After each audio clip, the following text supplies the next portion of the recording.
Hi, I'm Jeff Lancashire for BuildTV. Providing affordable housing, especially what's called workforce housing, is a critical issue for the industry and for many communities across the country. In this segment, you'll get expert insight into effectively transitioning your business to provide workforce housing, work with municipalities to speed project approvals, and achieve an equal or even greater level of profitability with a more affordable product. To gain that insight, we enlisted Frank Spadia, CEO of Franciscus Homes in Virginia Beach, Virginia, and a partner in a newly formed venture, Workforce Housing Partners. Spadia has been building affordable, high-density housing for years and has honed it into a model that's been winning favor with policymakers and the public, and it's also attractive and profitable. The state of Virginia has an Affordable Dwelling Unit Law, or ADU. Its formula provides bonuses for builders who offer a certain percentage of affordable or workforce housing within a new community. By leveraging that law, Spadia has learned how to work the system. So we've been through some of this whereby we would submit a project, just a regular project, and had some difficulty getting it through. But as soon as we mentioned the fact that, one, workforce housing, that we could address the single most important problem that I think a lot of municipalities have right now is just that, workforce housing. So the buzzword is workforce housing. So what can you do for us for workforce housing? Well, if you approve our project, these are the things we can do. Whether a builder decides it's going to be a workforce housing initiative of his own, or whether he encourages them to just use the same guidelines that's followed in the ADU law. Whatever it is, it does help him to get these projects approved. To help policymakers and the general public get over any stigma they might attach to workforce or affordable housing, Spadia learned how to articulate the value of his projects and design them to fit within the fabric of the community. A lot of people look at workforce housing as just another word for affordable housing, and they already have a concept of what affordable housing looks like. So number one thing is the importance of the architecture.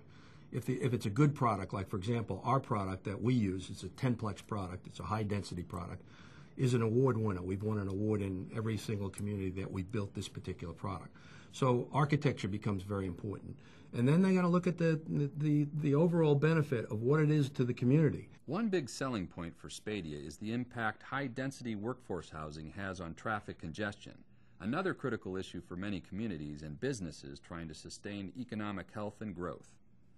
In one city, he showed an employer of several thousand workers that his housing project could reduce commuter traffic by 110,000 miles per day, simply by providing affordable homes closer to work. If you can find things like that for the builder to look at those kind of weaknesses, to get the local teachers associations, to get the firemen, to get some of those people to stand up at some of these meetings and say, you know, we need it, emergency service personnel.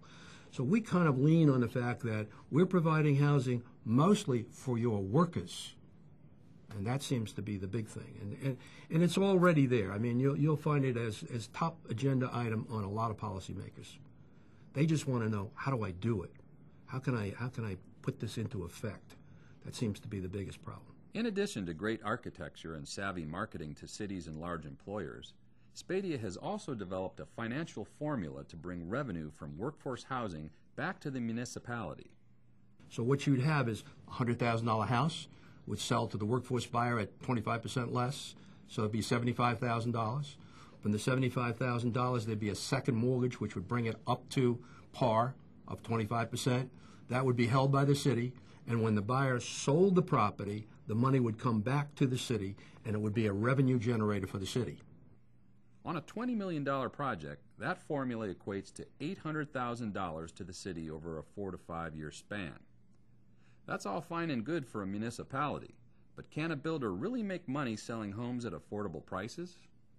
Well, I can tell you this, that of all the product lines we have, which is probably 6 different product lines, the highest profit margins that we have is in our 10-plex unit, the highest density product that we have. So it's pretty easy for us to talk to builders and say, there's substantial motivation in this for you. You can make more money, actually, in it.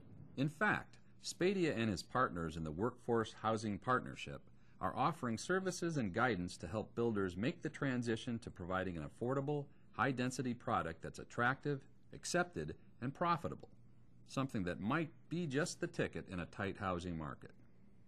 Thanks for clicking on BuildTV, and keep watching for more ideas to help build your business.